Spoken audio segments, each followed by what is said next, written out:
តើអ្នកធ្លាប់ងើយមើលមេឃនៅពេលយប់ហើយឆ្ងល់ទេថាតើផ្កាយរាប់ពាន់លានដែលយើងឃើញនោះជាអ្វី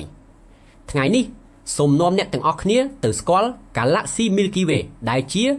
ផ្ទះដ៏ធំធេងរបស់ភពផែនដីយើងតាមពិតទៅ Milky Way គឺជា Galaxy មួយដែលមានលក្ខណៈដូចជាក្រុមផ្កាយភពឧស្ម័ននិងធូលីអវកាសរាប់ពាន់លានមកប្រមូលផ្ដុំគ្នានៅកន្លែងតែមួយដោយសារកម្លាំងទំនាញ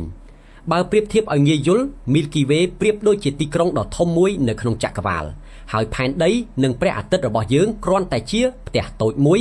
ដែលស្ថិតនៅក្នុងទីក្រុងដ៏ធំនេះប៉ុណ្ណោះហេតុអ្វីបានជាគេហៅថា Milky Way ទឹកដោះគោ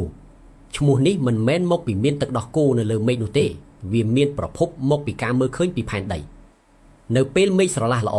យើងនឹងឃើញខ្សែពន្លឺពណ៌សស្រអាប់អូសកាត់មេឃដែលមើលទៅដូចជាមានគេកំពុងចាក់ទឹកដោះគោរាយប៉ាយពេញនោះទើបអ្នកសម័យបុរាណដាក់ឈ្មោះឲ្យវាថា Milky Way ឬផ្លូវទឹកដោះគោរូបរាងរបស់វាដូចម្ដេចប្រសិនបើយើងអាចហោះចេញទៅមើលពីលើ Galaxy នេះយើងនឹងឃើញវាមានរាងដូចជាកងវិលដែលមានដៃបត់បែនចេញពីកណ្ដាលព្រះអាទិត្យរបស់យើងស្ថិតនៅលើដៃមួយនៃកងវិលនេះដែលមានចម្ងាយឆ្ងាយពីចំណុចកណ្ដាលនៃ Galaxy រឿងគួរឲ្យចាប់អារម្មណ៍ផ្សេងទៀតមានផ្កាយរាប់ពាន់លាន Milky Way មានផ្កាយប្រហែល250ពាន់លានដួងឯណោះមានប្រហោងខ្មៅ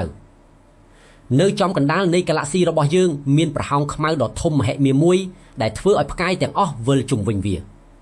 ចលនា Galaxy នេះមិននៅស្ងៀមទេវាវិលជុំវិញខ្លួនឯងដូចជាកងវិលជានិច្ចសរុបមក Milky Way គឺជាផ្ទះដ៏អស្ចារ្យដែលផ្ដល់កន្លែងរស់នៅដល់យើងទាំងអស់គ្នាការយល់ដឹងពីវាគឺជាការបើកទ្វារឲ្យយើងស្គាល់ពីអាថ៌កំបាំងដ៏ធំធេងនៃចក្រវាឡដែលយើងកំពុងរស់នៅ